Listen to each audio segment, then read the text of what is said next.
Little Miss Late by Roger Hargreaves. Read by Books for Kids by Flying Dragons. Late for this, late for that. Little Miss Late was late for everything. For instance, do you know where she spent last Christmas? At home. Early Bird Cottage. But do you know when she spent Christmas? January the 25th, 1 month late.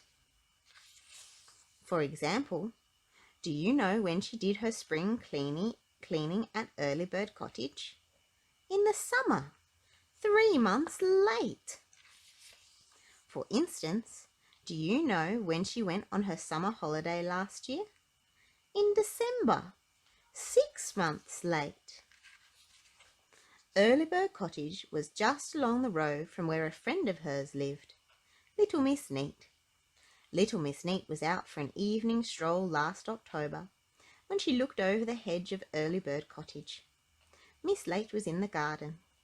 "Hello," called out Little Miss Neat. "What are you doing?" "I thought I'd cut the grass," replied Miss Late.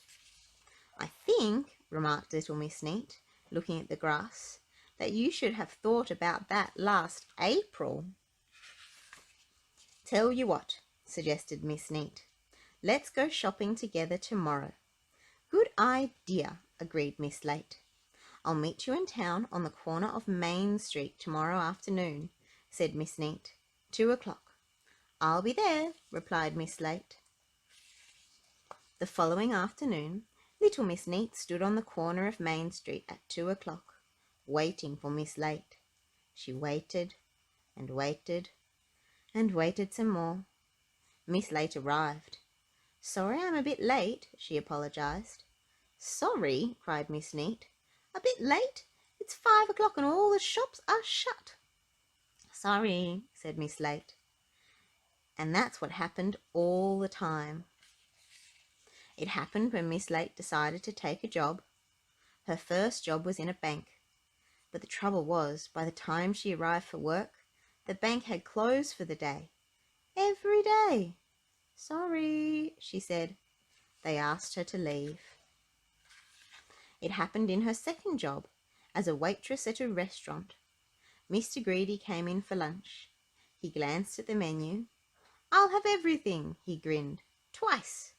He was still waiting to be served at 7:00, so he went home. "Sorry," said Little Miss Late.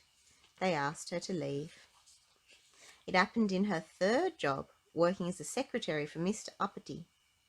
"I'd like these letters typed before I go home," Mr. Uppity said to her. He went home at 4:00 in the morning. "Sorry," said Little Miss Late. He asked her to leave. However, as it happened, which is often the way of things, Little Miss Late managed to find herself the perfect job.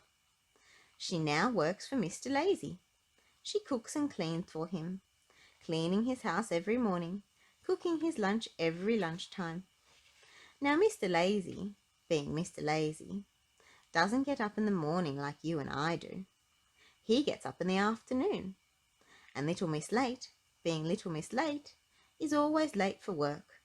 So she doesn't arrive for work in the morning. She arrives in the afternoon.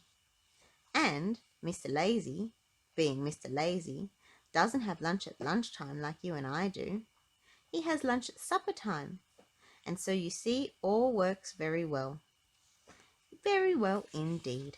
Hey, he eats noodles when he don't cook white noodles. That's right. That's silly. Last Friday evening, the telephone rang in Early Bird Cottage. Little Miss Late had just arrived home from work. It was Mr. Silly on the telephone. "I've been given some tickets for a dance tomorrow night," he said. "Would you like to come?" "Ooh, yes, please," said Little Miss Late eagerly. "Right," replied Mr. Silly. "I'll pick you up at 7:00.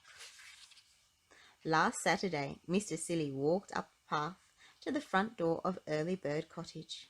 He knocked. "Come in," called a voice from upstairs. Mr. Silly went in.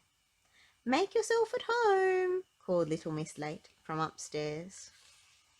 "I'll be down in a minute." If you enjoyed this book, please... Pink milk. Pink milk. Pink milk, pink milk. If you enjoyed this book, please do hit subscribe. We'd love to share lots more books with you.